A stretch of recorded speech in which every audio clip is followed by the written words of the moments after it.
तो पर्वत या माउंटेन्स कैसे बनते हैं, कैसे इनका निर्माण होता है, उससे रिलेटेड आज की क्लास रहेगी। स्टार्ट करते हैं। सबसे पहले हम बात करेंगे पर्वत किसे कहते हैं। तो पर्वत किसे कहेंगे, तो उसके लिए हम सामान्य सा एक शब्द यूज करते हैं, जो ऊंचा दिखाई देता है वो पर्वत है। लेकिन हर वो चीज जो ऊंची दिखाई देती है वो पर्वत नहीं है। पर्वत कहलाने के लिए उस श्रेणी या उच्च उच्च स्थान को कहते हैं जिसका ढाल तीव्र हो। यानी पर्वत होने के लिए जरूरी है कि तेज ढाल हो और वह अपने आसपास के क्षेत्रों से इतना ऊंचा हो कि उसको कहीं से भी देखा जाए। आप यहाँ खड़े हैं और यहाँ खड़े होकर इसे देखते हैं तो आसानी से इसको आप देख सकते हैं, उसे हम पर्वत कहेंगे।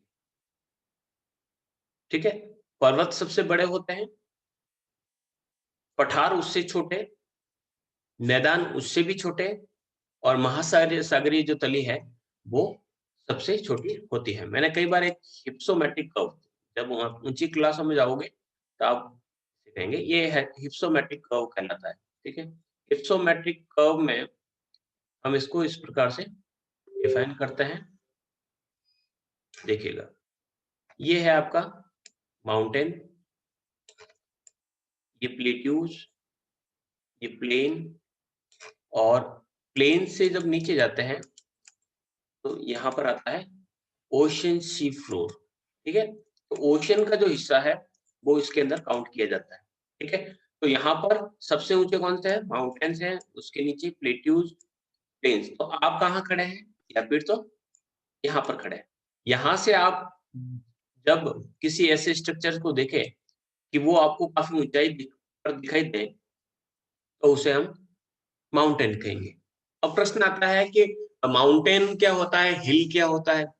कंफ्यूजन एक और, कि हमने तो कई बार पहाड़ी के बारे में सुना है और कोई कहता है कि पर्वत। तो क्या वो हिल एंड माउंटेन में फर्क होता है? यस, हिल जो होती है वह उसकी हाइट डिपेंड करता है कि वो कितना ऊंचा है। और बेसिकली जो हिल होती है वो पहाड़ी जो होती है ऊपर से, यानी अगर हम उसको ऊपर से देखें तो इस प्रकार से डोम शेप में आपको ज्यादा देखने को मिलेगा। और जो माउंटेन होंगे वो आपको पीक शेप में ज्यादा मिलेगा, कॉनिकल शेप में मिलेगा। तो इसे हम हिल कह सकते हैं। ये है हमारा हिल और ये है हमारा माउंटेन। तो ये थोड़े से बेसिक फर्क होते हैं। ये तो हमने देखे कि सामान्य शब्दों में किसी सिक्स्थ स्टैंडर्ड के बच्चे को सिखाना है कि पर्वत क्या होते हैं या पहाड़ी क्या होती है, तब इसको स्पष्ट कर सकते हैं। लेकिन एज ए जियोग्राफर हमें बहुत सारी चीजें देखनी होती हैं। बढ़ते हैं आगे, वो क्या क्या फर्क होते हैं, कितने प्रकार होते हैं। सबसे पहले हम लैंड फॉर्म्स के टाइप्स की बात करते हैं कि जो लैंड फॉर्म्स जो है वो कितने प्रकार के होते हैं। तो ज्योग्राफी में आपको इन सभी लैंड फॉर्म्स के अराउंड आपका पूरा का पूरा जो स्टडी रहता है वो इसी के अराउंड रहता है। आइसलैंड या द्वीप, किस प्रकार से द्वीप किसे कहेंगे? जिसके चारों तरफ पानी है। ठीक है, अगर मैं पेनिसुलर कहूं, प्रायद्वीप कहूं, तो क्या होगा? प्रायद्वीप ऐसा स्थान होगा जिसके तीन तरफ पानी। देखिए, द्वीप यानी आइसलैंड कहने के लिए हमें चारों तरफ पानी। अगर मैं पेनिसुलर एरिया कहता हूँ, प्रायद्वीपीय क्षेत्र कहता हूँ, तो इसके तीन दिशाओं में पानी, एक की तरफ दो और तीन, तो उसे हम कहेंगे प्रायद्वीप। तो भारत क्या है? एक प्रायद्वीप है क्योंकि इसके तीन तरफ पानी। अरब जो है वो प्रायद्वीप है क्योंकि इसके तीन तरफ पानी। छोटी छोटी सी बातें, ये छोटी छोटी सी बातें मैं आपको यूं बता रहा हूँ कि आप में से कई ऐसे होंगे जिन्होंने केवल और केवल अपनी बुक्स को पढ़ा है। हाँ, बुक्स में ये दे रखा है, वही हमारा लिए भूगोल है। भूगोल केवल इतना नहीं है कि जो आपके बुक्स में दे रखा है, कई छोटी छोटी सी चीजें। और हमेशा क्यों, अगर आपने क्यू फॉर क्वेश्चन या क्वेरी आपने नहीं रखा या आपने जिज्ञासा नहीं रखी भूगोल को देखने में, तो आपके लिए केवल और केवल कुछ किताबों का ज्ञान रह जाएगा। तो हमें हर चीजों को देखना है और मैं हमेशा से ही आपके साथ ऐसा ही व्यवहार करूंगा कि मैं समझूंगा कि आप बिल्कुल नए हैं, आप सिक्स्थ स्टैंडर्ड के हैं। और 6 स्टैंडर्ड के बच्चों को सिखाना है तो मुझे इस प्रकार से सिखाना। देखिए इंडिया है तो इसके 3 तरफ पानी है तो इसे हम प्रायद्वीप कहेंगे, ठीक है। इसी प्रकार से ये मलया कहलाता है, मलेशिया कहलाता है, ठीक है। इसके भी 1, 2 एंड 3 तीनों तरफ पानी है, ठीक है। इसी प्रकार से ये इसको अरब पेनिनसुला कहते हैं या अरब प्रायद्वीप कहते हैं। देखिए यहाँ पर रेड सी है, यहाँ पर पर्शियन गल्फ है और यहाँ पर अरेबियन सी है, ठीक है। ये अरब सागर, ये लाल सागर और ये है फारस की खाड़ी। तो 3 तरफ पानी है इसलिए इसे क्या कहेंगे, प्रायद्वीप कहेंगे, ठीक है। वापस हम पहुंचते हैं, लेक क्या होता है, चारों तरफ से पानी से घिरा हुआ स्थान जिसे लेक या झील कहते हैं। ओशियन क्या कहता है, एक बहुत बड़ी वाटर बॉडीज जो कॉन्टिनेंटल को घेरे हुए रहते हैं, महाद्वीपों के चारों तरफ घिरे, उसे हम ओशियन कहते हैं। डेजर्ट क्या होते हैं बताने की आवश्यकता नहीं। वाटरफॉल जब काफी ऊंचाई से पानी नीचे गिरता है तो उसे वाटरफॉल कहता है। रिवर अच्छी तरीके से जानते हैं। हिल देखिए ये डोम शेप में, ऊपर से जो शेप है वो डाउन शेप है।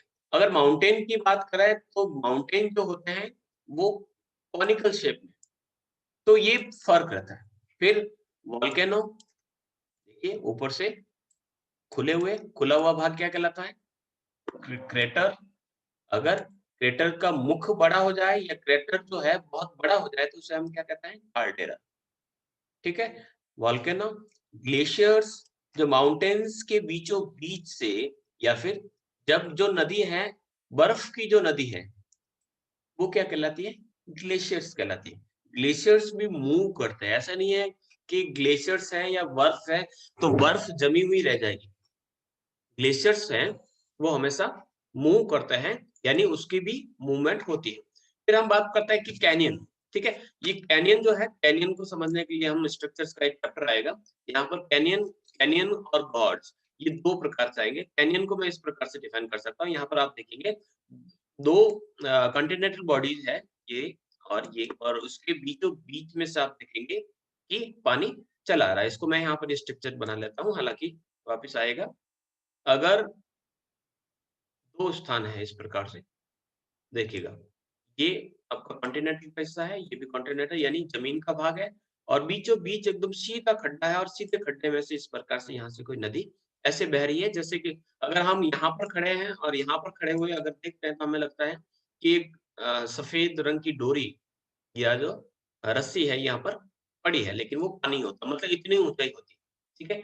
वो कहलाता है कैनियन। इसी प्रकार से एक बॉडी स्ट्रक्चर होता है उसे कहते हैं गॉर्ज, ठीक है। गॉर्ज और कैनियन में क्या फर्क होता है, तो कैनियन जो होता है ऊपर से एकदम सपाट, एकदम इस प्रकार से स्ट्रेट होता है और जो गॉर्ज होता है वो ऊपर से इस प्रकार से वी शेप में होता है, तो उसे हम कहते हैं कैनियन, ठीक है। नेक्स्ट है आपका प्लेन्स। प्लेन्स यानी आपके मैदान, तरीके से जानते हैं। तो ये बेसिक इंफॉर्मेशन है और बेसिक इंफॉर्मेशन क्यों है कि अब हमारा जो सिलेबस है उसमें देखिएगा आपके एक तो है माउंटेन्स, माउंटेन्स को पढ़ना है, फिर हम प्लेन्स को पढ़ेंगे या प्लेट्यूज को पहले ले लेंगे, प्लेट्यूज एंड लेक्स। तो विश्व ये पूरा का पूरा हम ज्योग्राफी, फिजिकल बेसिक ज्योग्राफी को केवल इंडिया लेवल पर नहीं पढ़ रहे हैं, हम वर्ल्ड लेवल पर पढ़ते हैं या फिर हम कह सकते हैं हम पूरे के पूरे अर्थ लेवल पर पढ़ रहे हैं। तो अर्थ के ऊपर जहां कहीं पर भी जो माउंटेन्स होंगे उन सभी की बात करेंगे, जितने भी मैदान हैं उनकी बात करेंगे, जितने भी पठार हैं उनकी भी बात करेंगे और इस विश्व में जहां कहीं पर भी जितनी भी झीलें पाई जाती हैं उन सभी झीलों की बात हम अपने इस अध्ययन के अंतर्गत करेंगे। चलते हैं नेक्स्ट स्लाइड पे। सबसे पहले कि हमारा भूस्थल, भूस्थल यानी हमारा जो क्रस्ट है, उस क्रस्ट पर कई प्रकार के पर्वत पाए जाते हैं। पर्वत केवल यानी कहने का अर्थ है पर्वत ही एक प्रकार के नहीं होते, कई प्रकार के होते हैं। ये पर्वत जो होते हैं अपनी आयु यानी इनकी भी एज होती है, कितने वर्ष पहले बने। हम कहते हैं कि अरावली विश्व की सबसे प्राचीनतम पर्वतमाला है और हिमालय को कहते हैं कि विश्व की सबसे नवीनतम पर्वतमाला है। तो हमने एज को डिफाइन किया है, हमने एज को आधार रखा है कि एज के आधार पर जो माउंटेन्स है वो अलग अलग प्रकार के होते हैं। इसी प्रकार से हम हाइट की बात करें तो कोई पर्वत ऊंचे है, कोई नीचे है। स्थिति की बात करें वो कहाँ पर स्थित है, फिर है उसका फॉर्मेशन किस प्रकार से हुआ, निर्माणकारी प्रक्रिया कि वो पर्वत कैसे बने, किस प्रकार से उनका निर्माण हो। फिर उसकी बनावट, बनावट का अर्थ है कि जो पर्वत बने हैं वो पर्वत सेडिमेंट्री रॉक से बने हैं या इग्निस रॉक से बने हैं, तो ये फर्क है। तो इस प्रकार से हम पर्वतों को अलग अलग प्रकार से बांट सकते हैं। ठीक है, तो पर्वत इतने भिन्न होते हैं कि कोई भी दो पर्वत एक दूसरे से एक जैसे नहीं दिखाई देता, यानी दो पर्वतों को अगर हम पास पास रखें तो दोनों में फर्क हमें देखने को मिल सकता है। तो इसी प्रकार से विद्वानों ने उन्हें अलग अलग प्रकार से बांटा है, विभक्त किया है और उनको हम पढ़ेंगे। पढ़ते हैं आगे। सबसे पहले सबसे इंपॉर्टेंट चैप्टर ये है, कई बार ऐसे वर्डों को यूज करूंगा मैं और करने के बाद कहूंगा कि ये ऐसा है तो है। ठीक है, तो क्यों है, तो हम जियोग्राफिकल साइकिल को आपने शायद कहीं पढ़ा होगा। ठीक है, जियोलॉजिकल टाइम।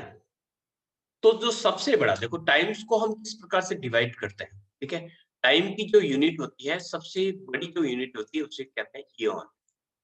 ईयन, ठीक है, फिर है महाकल्प और फिर है कल्प। ठीक है, ईयन। अब महाकल्प को क्या कहते हैं, तो पृथ्वी पर 4 ईयन निर्धारित किए गए। ठीक है, जैसे कि ये लिखा हुआ है फेनेरोजॉइक, और यहाँ पर लिखा मैंने प्रोटेरोजॉइक, प्रागजीवी, दृश्यजीवी। ठीक है, नाम थोड़े से अटपटे हैं लेकिन ये याद हो गया तो आप समझ लीजिएगा कि ज्योग्राफी में आपका बेड़ा पार है। ठीक है, तो 4 इयन, बाकी का नेक्स्ट आएगा, मैं आपको आगे बताता हूं। एक तो है हेडेन,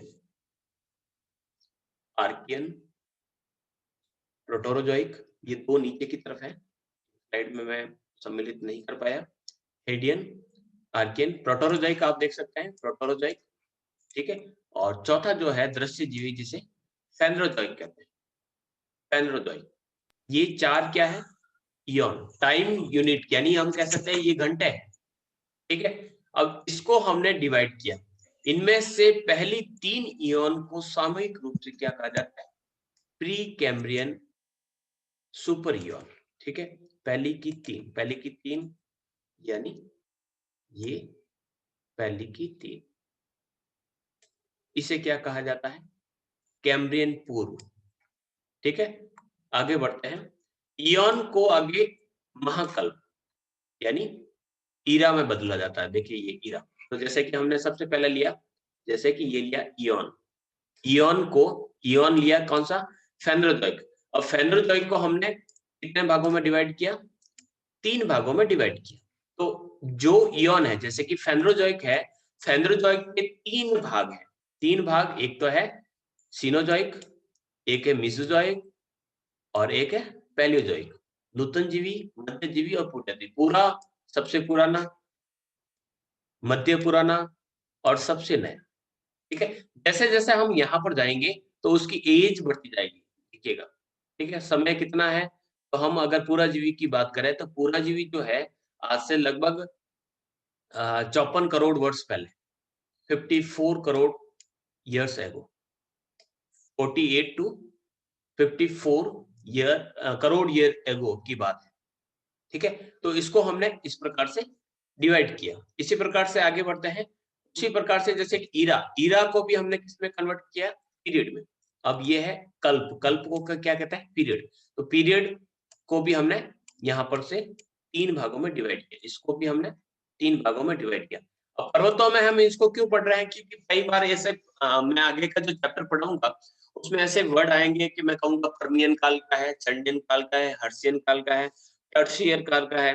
आप कहोगे कि ये क्या वर्ड बोले जा रहे हैं और किस प्रकार से, तो आप इसको समझ लीजिएगा कि हमने टाइम को बदला है। टाइम को किस प्रकार से बदला है कि मैं कहता हूँ कि 1850 1800 से 1900 तक, 1900 से 2000 तक, 2000 से 2000 आगे, इस प्रकार से मैंने ग्रुप बना लिए। तो ये ग्रुप है। तो इस ग्रुप के हिसाब से हमने इसको डिवाइड कर दिया। अब यहाँ पर जिस प्रकार से सारणी लिखा हुआ है कि ये विकिपीडिया से लिया हुआ है, तो आप वहां से वापस देख सकते हैं। ठीक है, तो ये समय और करोड़ वर्ष, ठीक है, कितने समय पहले का ये काल है, ये लिखा हुआ है। ठीक है, और ये कितने वर्षों तक रहा, ये लिखा। ठीक है, तो अभी तक कह सकते हैं कि अभी जो चल रहा है वो कह सकते हैं कि प्लीस्टोसिन टाइम चल रहा है, तो इसका टाइम ड्यूरेशन ये रहा। ये टाइम ड्यूरेशन है, कितने वर्ष चल रहा है। जैसे ये लिखा है क्रिकेटियस, तो क्रिकेटियस कितने करोड़ वर्ष रहा, ये लगभग 8 करोड़ वर्ष तक ये काल रहा। ये जियोलॉजिकल साइकिल है। ठीक है, नहीं समझ में आएगा एक बार में, नहीं समझ में आएगा। फिर जो पीरियड है उस पीरियड को भी किसमें कन्वर्ट कर दिया गया, युग यानी एपॉक में कन्वर्ट कर दिया गया। ठीक है, तो ये एक जियोलॉजिकल साइकिल चलता है और इस जियोलॉजिकल साइकिल को इस प्रकार से डिवाइड किया जाता है। जैसे सिनोजॉइक है तो सिनोजॉइक में प्लीस्टोसिन या होलोसिन इसे कहा जाता है। ठीक है, इसमें एक उससे पुराना, अब सबसे पुराना अगर देखें तो सबसे पुराना कौन सा है, ये है पैलियोजॉइक। ठीक है, या इओसिन या ओलिगोसिन। उसके बाद कौन सा आया, मायोसिन, और उसके बाद आया होलोसिन। इसी प्रकार से मेसोजोइक जो है, मेसोजोइक में जैसे कि ये है ना जुरासिक, इसको तो आप समझ ही जाओगे। ये जुरासिक काल में या जुरासिक काल जो था उसमें पृथ्वी पर डायनासोर रहते थे। तो डायनासोर कब रहते थे, आज से कितने 15 से 20 करोड़ वर्ष पहले पृथ्वी पर जुरासिक रहते थे। तो हमने पता लगा दिया। अब जुरासिक काल, इसकी सारणी आपको देखने को मिलेगी। तो जुरासिक काल आपसे आज से 15 से 20 करोड़ वर्ष पहले था। तो उस समय कौन-कौन से जानवर यहाँ पर पाए जाते थे, तो उसकी एक पूरी की पूरी आपको सारणी देखने को मिलेगी। यहाँ पर केवल और केवल मैं आपको पर्वत पढ़ा रहा हूँ, इसलिए केवल और केवल पर्वत। तो ये लगभग-लगभग आपके दिमाग में बैठ गया होगा कि मैं किन चीज़ों के बारे में बात कर रहा हूँ, ठीक है? और युग को होता है काल में डिवाइड कर लिया, ठीक है? तो अगर हम कह सकते हैं कि टाइम की जो सबसे बड़ी यूनिट कौन-सी है, वो है इयॉन। नंबर पर अगर नोटबुक में नोट कर रहे हैं, तो नोट कर लीजिएगा कि इयॉन जो है फर्स्ट है, ठीक है? इस इयॉन को हमने 4 भागों में डिवाइड किया, ठीक है? इयॉन जो होते हैं उसको 4 भागों में डिवाइड, ये है इयॉन, ठीक है? जैसे कि मैं इसको एक बार क्लियर कर देता हूँ, ये है इयॉन, ठीक है? इयॉन को हमने किसमें कन्वर्ट किया? कल्प में, महाकल्प, एरा। एरे को हमने पीरियड, पीरियड को एपॉक और उसको एज में। जब आप कंपटीशन लेवल में आएँगे तब इसका ग्रुप पूछा जाता है। तो सबसे छोटा क्या है? टाइम ड्यूरेशन जो है वो कहलाता है एज, उससे बड़ी इपॉक, उससे बड़ा पीरियड, पीरियड से बड़ा इरा और इरे से बड़ा होता है इयॉन। ये टाइम चलता है। आगे हम बढ़ते हैं। यहाँ पर सारणी देखिएगा, यहाँ पर लिख रखा है सबसे बड़ा इयॉन, इयॉन के बाद आ गया ईरा, ठीक है? इस ईरे को भी हमने ये महाकल्प और ये कल्प हो जाएगा और इसको हमने पीरियड में कन्वर्ट किया है। तो जो फिनोजेनिक फेनोजोइक है उसको हमने बाँट दिया। सबसे पहला जो ग्रीन कलर का है उसको तो सिनोजोइक कर दिया। सिनोजोइक जो है वो नियोजिन और पैलियोजोइक, ठीक है? इसी प्रकार से मेसोजोइक, पैलियोजोइक, प्रोटोरोजोइक, आर्कियन और हेड, ठीक है? ये टाइम ड्यूरेशन भी नीचे की तरफ आपके लिखी हुई है। तो आयु के आधार पर हम पर्वतों का वर्गीकरण करते हैं। पर्वतों की एज सबसे पुराने कौन से हैं? तो आयु के आधार पर हमने पर्वतों को 4 भागों में डिवाइड किया है। सबसे पहले हैं चर्नियन, ठीक है? चर्नियन विश्व के सबसे प्राचीनतम पर्वत है। यानी विश्व के सबसे पुराने पर्वत जो होते हैं, उन्हें हम चर्नियन काल में बने हुए पर्वत को नाम से जानते हैं। इनका निर्माण कैम्ब्रियन तथा पूर्व कैम्ब्रियन युग में, कैम्ब्रियन तथा पूर्व कैम्ब्रियन युग में लगभग 40 करोड़ वर्ष पहले हुआ था। इसमें भारत के धारवाड़, दक्षिण भारत, छोटा नागपुर जिसे भारत का रूर प्रदेश भी कहा जाता है, भारत की जितने भी जो इंडस्ट्रियल जो एरिया है, इसी छोटा नागपुर के यानी बिहार, झारखंड, छत्तीसगढ़ का इलाका, अरावली तथा कुड़प्पा, ये भारत के सबसे पुराने हैं। अब मैंने कहा कि कैम्ब्रियन तथा पूर्व कैम्ब्रियन, अब कैम्ब्रियन जो है कहां पर है, ये आपको देखें, ठीक है, तो यहां पर आपको कैम्ब्रियन काल देखने को मिलेगा, ये देखो कैम्ब्रियन काल, ठीक है, कैम्ब्रियन तथा कैम्ब्रियन पूर्व यानी इससे भी पहले बने हुए, तो हम इसकी एज कर सकते हैं कि आज से कितने वर्ष पहले, लगभग 50, रफली 50 कह सकते हैं, रफली आज से 50 करोड़ वर्ष पहले इसका निर्माण हुआ। तो भारत के जितने भी ये जो पर्वत मैंने बताए हैं, ठीक है, इन सभी पर्वतों का निर्माण आज से लगभग 50 करोड़ वर्ष पहले, जैसे कि यहाँ पर लिखा हुआ है 40 करोड़, तो 40 या 50 करोड़ वर्ष पहले कह सकते हैं। इनमें कौन-कौन से पर्वत हैं? फिर है कैलिडोनियन, कैलिडोनियन, ठीक है, कैलिडोनियन इससे ना है, ये हो गया कैम्ब्रियन। कैम्ब्रियन के बाद है इन पर्वतों का निर्माण डेविनियन तथा सिलुरियन युग में, ये देखिए डेविनियन तथा सिलुरियन युग में आज से लगभग 32 करोड़ वर्ष पहले हुआ। और इसमें कौन-कौन से पर्वत आते हैं? उत्तरी अमेरिका का अपलेशियन, अपलेशियन कहाँ है? सीधा डायरेक्ट आपको वहां पर पहुंचना है। जब तक ये आप मैप में होशियार नहीं होंगे, तब तक आप केवल नाम पढ़ेंगे। हाँ, अपलेशियन कहते हैं, जैसे कि अगर मैं कहता हूँ कि घोड़ा, तो घोड़ा कहते हैं आपके दिमाग में एक 4 पैरों वाला जानवर आना चाहिए। 4 पैरों का जानवर और ब्याह-शादी के अंदर कह सकते हैं कि काम आने वाला जानवर। रेस में भी काम आता है। तो वो आपके दिमाग में फटाक कैसा है? क्योंकि आपने उसके बारे में पढ़ा। ये अपलेशियन, संयुक्त राज्य अमेरिका का प्रमुख कोयला क्षेत्र, अपलेशियन माउंटेन, यहाँ पर पेंसिल्वेनिया और वॉशिंगटन या वेस्ट वर्जीनिया के अंतर्गत फैला हुआ ये जो पर्वत श्रेणी है, यहाँ पर एक पर्वत है, ये पूरा देखिए, ये लाइन जो जा रही है, ये पर्वतों की श्रेणी है और भारत इसका यूएसए का सबसे अधिक कोयला यहीं से प्राप्त होता है। ठीक है, वापस पढ़ते हैं। तो इसके अंदर अपलेशियन, यूरोप में स्कॉटलैंड, स्कैंडिनेविया और आयरलैंड के पर्वत इसी के अंतर्गत आते हैं, यानी विश्व के पुराने पर्वत। ठीक है, तो सबसे पुराने तो हमने ले लिए, एक नंबर पर कैम्ब्रियन, दूसरे नंबर के हो गए आपके डेवोनियन एंड सिल्यूरियन, तीसरे नंबर के हैं हर्शियन। इन पर्वतों का निर्माण आज से लगभग 22 करोड़ वर्ष पहले पूर्व कार्बन तथा पर्मियन कल्प के बीच में हुआ।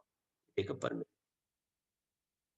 यहाँ से यहाँ के बीच में जो पर्वत बने वो कहलाता है हर्शियन। अब इसके अंतर्गत क्या आता है? त्यानशान, कल की जो क्लास रही थी उसके अंदर मैंने पॉमिड नॉट को बताया था, पॉमिड नॉट से निकलने वाले पर्वत, उसमें त्यानशान भी है, अल्ताई यहाँ पर भी, वो भी आपके पॉमिड नॉट से जुड़ा हुआ है, जुगेरिया या जैग्रोस, ऑस्ट्रेलिया का पूर्वी कार्डिलेरा, यूरोप का पेनाइन, पेनाइन आपके इटली के अंतर्गत, वॉस्जेस, ब्लैक फॉरेस्ट, ये जो पर्वत है ये किसके अंतर्गत आता है? हर्शियन के अंतर्गत आते हैं। फिर आता है अल्पाइन, अल्पाइन काल, इन पर्वतों का निर्माण आज से लगभग 3 करोड़ वर्ष पहले हुआ था और अधिकांश नवीन वलित पर्वत, folded mountain, newly folded mountain जितने भी, देखो फोल्डेड माउंटेन को हम पढ़ेंगे, विश्व की जितनी भी ऊंची जितनी भी चोटियां हैं, हाईएस्ट जो पीक्स है, वो सारी की सारी फोल्डेड माउंटेन में है। और फोल्डेड माउंटेन जो है, प्लेटों के जो डिस्ट्रक्टिव प्लेट मार्जिन होते हैं, जहां पर दो प्लेट आपस में टकराती है, वहीं पर आपको देखने को मिलता है।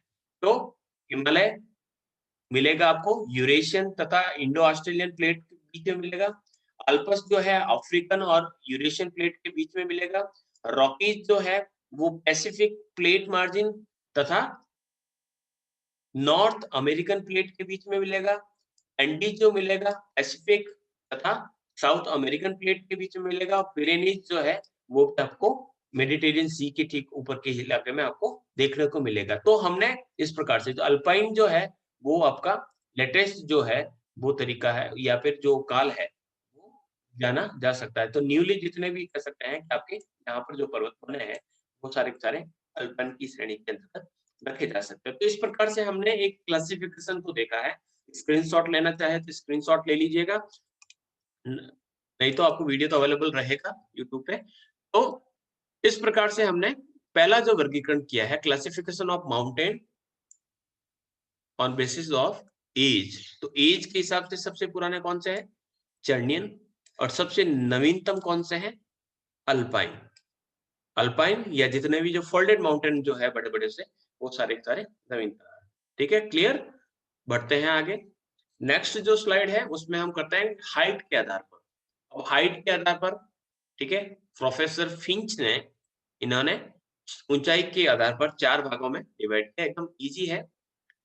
लो माउंटेन्स जो 2000 फुट से 3000 फीट तक की हाइट रखते हैं, छोटे पर्वत। कम ऊंचे रफ माउंटेन 3000 से 4500 फीट तक। साधारण ऊंचे पर्वत, इन पर्वतों की ऊंचाई 4500 फीट से 6000 फीट तक होती है। और सीजन माउंटेन या अधिक ऊंचे पर्वत जो 6000 फीट से अधिक ऊंचाई रखते हैं। तो इस प्रकार से ये हाइट के आधार पर हम पर्वतों का क्लासिफिकेशन कर सकते हैं। एकदम इजी है। नेक्स्ट स्लाइड पर मैं पहुंचता हूं और वो है भौगोलिक व्यवस्था के आधार पर पर्वतों का वर्गीकरण। प्रोफेसर पीजी वॉर्सेस्टर ने इस प्रकार का विभाजन किया है। यही सबसे इंपॉर्टेंट है और आपको याद भी रखना है। सबसे पहले हम माउंटेन क्लस्टर की बात करते हैं कि माउंटेन क्लस्टर क्या होता है। तो माउंटेन क्लस्टर की अगर हम बात करें तो उसमें क्या होता है, इनके अंतर्गत विभिन्न काल और विभिन्न विधियों से बनी हुई पर्वतमालाएं शामिल की जाती है। अब पर्वत समूह क्या होता है, जैसे कि मैंने काल के बारे में कहा, मैंने सबसे पहले आपको यही बताया था। मैंने कहा था कि कुछ हर्ट्सियन है, कुछ कैलिडोनियन है, कुछ पर्मियन है, कुछ चर्नियन है, कुछ अल्पाइन है। तो एक ही जगह पर आपको तरह-तरह के पर्वत मिल रहे हैं। कुछ हर्ट्सियन में बने हैं, कुछ चर्नियन बने हैं, कुछ मेसोजोइक में बने हैं। तो अलग-अलग टाइम ड्यूरेशन में जो बने हुए जो पर्वतों का जो समूह होता है, उसे हम माउंटेन क्लस्टर कहते हैं या फिर हम पर्वतों का समूह कहते हैं। तो पर्वत समूह के अंतर्गत हम ऐसे प्रदेश को रख सकते हैं जिसमें कई पर्वत श्रेणियां यानी रेंजेस हो सकती हैं। पर्वत तंत्र यानी आपके माउंटेन सिस्टम हो सकते हैं। पर्वत श्रृंखलाएं यानी माउंटेन चेन्स पाई जा सकती हैं। तो इस प्रकार के जो होते हैं उनको पर्वत समूह कहते हैं। और इन पर्वत समूह के बीच में आपको क्या मिलेगी? घाटियां मिलेगी या पठार मिलेंगे। तो इस प्रकार के जो पर्वत होते हैं उसमें प्रशांत पैसिफिक कॉर्डिलेरा प्रमुख है। उसको हम इस प्रकार से लिखते हैं। ये पर्वत क्रम, पर्वत श्रेणियां इसके अंतर्गत आती हैं। ब्रिटिश कोलंबिया का कार्डिलेरा जो है इसका एक उदाहरण है। तो हम किस प्रकार से कह सकते हैं? हम कह सकते हैं कि एक पर्वत ये हर्सियन में बना, ये कैलिडोनियन में बना, ये टर्नियन में बना और इसके बीच में क्या मिलेगा आपको? छोटे-छोटे सी घाटियां मिलेगी या इसके अंदर आपको प्लेट्यूज देखने को मिलेंगे। तो इस प्रकार से पर्वत जो पाए जाते हैं उन्हें हम कहते हैं पर्वत समूह। नेक्स्ट बढ़ते हैं पर्वत तंत्र, माउंटेन सिस्टम। एक ही काल में यानी सारे के सारे पर्वत या फिर तो हर्सिन में बने हैं या चर्नियन में बने हैं या आपके अल्पाइन में बने हैं। और एक ही पर्वत से निर्मित अनेक पर्वत श्रेणियों और पर्वत वर्गों के समूह को हम पर्वत तंत्र कहते हैं। यानी टाइम ड्यूरेशन सेम रहेगा तब हम उसे पर्वत तंत्र कहेंगे। तो संयुक्त राज्य अमेरिका का अभी मैंने दिखाया आपको ऑपरेशन जो इसी प्रकार का है। इस सीरीज ऑफ इंटरकनेक्टेड और जियोलॉजिकल रिलेटेड माउंटेन रेंजेस जो होते हैं उन्हें हम पर्वत तंत्र कहते हैं। पर्वत तंत्र कहते हैं यानी सारी की सारी पर्वत श्रेणियां जो है वो एक ही युग में बनी हुई मिलेगी, एक दूसरे के समानांतर देखने को मिलेगी। बीच में कुछ घाटियां तलहटियां होंगी आपको, कुछ न कुछ घाटियां यानी दो पर्वतों के बीच में आपको थोड़ा सा गैप देखने को मिलेगा। नेक्स्ट है इस प्रकार से अपलेशन मैंने बताया कि ये अपलेशन पर्वत श्रृंखला यहाँ पर पाई जाती है। तो आज केवल 2 पॉइंट को डिस्कस हम कर पाए हैं। बाकी के जो पॉइंट्स रहेंगे, उसको हम नेक्स्ट जो क्लास रहेगी, मे बी कल हो भी सकती है, मैं आपको बता दूँगा आपको।